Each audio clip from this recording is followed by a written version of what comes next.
O Evangelho de Mateus, capítulo 12. Jesus e o sábado. Poucos dias depois, num sábado, Jesus estava atravessando uma plantação de trigo. Os seus discípulos estavam com fome e por isso começaram a colher espigas e a comer os grãos de trigo.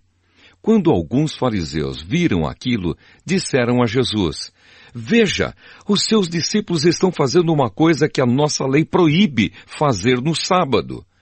Então Jesus respondeu: "Vocês não leram o que Davi fez, quando ele e os seus companheiros estavam com fome? Davi entrou na casa de Deus e ele e os seus companheiros comeram os pães oferecidos a Deus, embora isso fosse contra a lei, pois somente os sacerdotes tinham o direito de comer esses pães. Ou vocês não leram na lei de Moisés que, nos sábados, os sacerdotes quebram a lei no templo e não são culpados? Eu afirmo a vocês que o que está aqui é mais importante do que o templo. Se vocês soubessem o que as Escrituras Sagradas querem dizer quando afirmam: eu quero que as pessoas sejam bondosas e não que me ofereçam sacrifícios de animais, vocês não condenariam os que não têm culpa, pois o Filho do Homem tem autoridade sobre o sábado." Jesus e o homem da mão aleijada. Jesus saiu dali e foi para uma sinagoga. Estava ali um homem que tinha uma das mãos aleijada. Então algumas pessoas que queriam acusar Jesus de desobedecer à lei lhe perguntaram: "É contra a nossa lei curar no sábado?" Jesus respondeu: "Se um de vocês tiver uma ovelha e no sábado ela cair num buraco, será que ele não vai fazer tudo para tirá-la dali? Pois uma pessoa vale muito mais do que uma ovelha.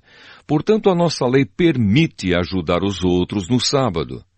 E disse para o homem: "Estenda a mão." Ele estendeu e ela sarou e ficou igual à outra. Então os fariseus que estavam ali saíram e começaram a fazer planos para matar Jesus. O servo escolhido de Deus. Quando Jesus soube disso, foi embora dali e muita gente o seguiu. Ele curou todos os que estavam doentes e mandou que não contassem nada a ninguém a respeito dele. Isso aconteceu para se cumprir o que o profeta Isaías tinha dito. Disse Deus: "Aqui está o meu servo que escolhi, aquele que amo e que dá muita alegria ao meu coração.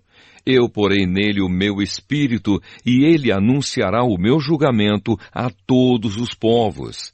Não discutirá, nem gritará, nem fará discursos nas ruas. Não esmagará o galho que está quebrado, nem apagará a luz que já está fraca. Ele agirá assim até que a causa da justiça seja vitoriosa. E todos os povos vão pôr nele a sua esperança." O poder de Jesus para expulsar demônios. Então levaram a Jesus um homem que era cego e mudo, porque estava dominado por um demônio. Jesus o curou e ele começou a ver e a falar. A multidão ficou admirada e perguntava: "Será que este homem é o filho de Davi?" Alguns fariseus ouviram isso e responderam: "É Beelzebu, o chefe dos demônios, quem dá poder a este homem para expulsar demônios."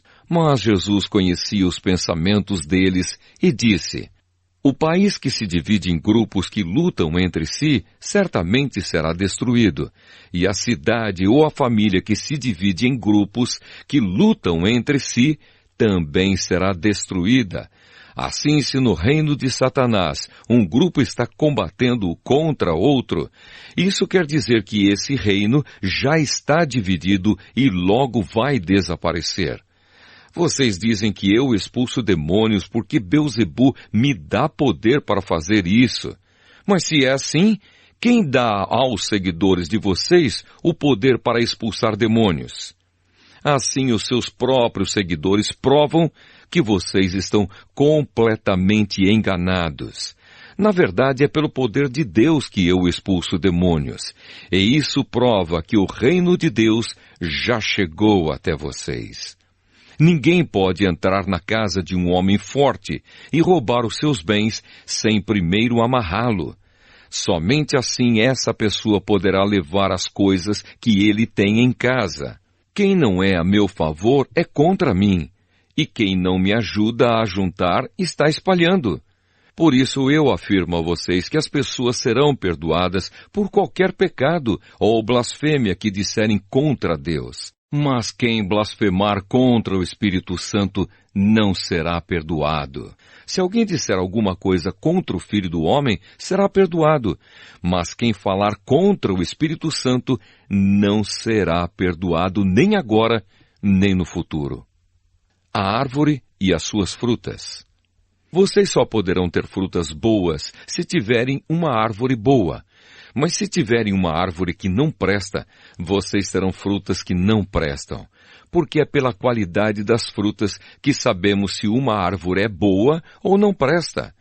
Ninhada de cobras venenosas. Como é que vocês podem dizer coisas boas se são maus? Pois a boca fala do que o coração está cheio. A pessoa boa tira o bem do seu depósito de coisas boas, e a pessoa má tira o mal do seu depósito de coisas más. Eu afirmo a vocês que no dia do juízo, cada pessoa vai prestar contas de toda a palavra inútil que falou. Porque as suas palavras vão servir para julgar se você é inocente ou culpado. O pedido de um milagre. Então alguns mestres da lei e alguns fariseus disseram a Jesus: Mestre, queremos ver o Senhor fazer um milagre. Jesus respondeu: Como as pessoas de hoje são más e sem fé! Vocês estão me pedindo que faça um milagre, mas o milagre do profeta Jonas é o único sinal que lhes será dado. Porque assim como Jonas ficou 3 dias e 3 noites dentro de um grande peixe, assim também o Filho do Homem ficará 3 dias e 3 noites no fundo da terra. No dia do juízo, o povo de Nínive vai se levantar e acusar vocês, pois eles se arrependeram dos seus pecados quando ouviram a pregação de Jonas. E eu afirmo que o que está aqui é mais importante do que Jonas. No dia do juízo, a rainha de Sabá vai se levantar e acusar vocês, pois ela veio de muito longe para ouvir os sábios ensinamentos de Salomão. E eu afirmo que o que está aqui é mais importante do que Salomão. A volta do espírito mau. Jesus continuou: Quando o espírito mau sai de alguém, anda por lugares sem água, procurando onde descansar, mas não encontra. Então diz: Vou voltar para a minha casa de onde saí. Aí volta e encontra a casa vazia, limpa e arrumada. Depois sai, vai buscar outros 7 espíritos piores ainda e todos ficam morando ali. Assim a situação daquela pessoa fica pior do que antes.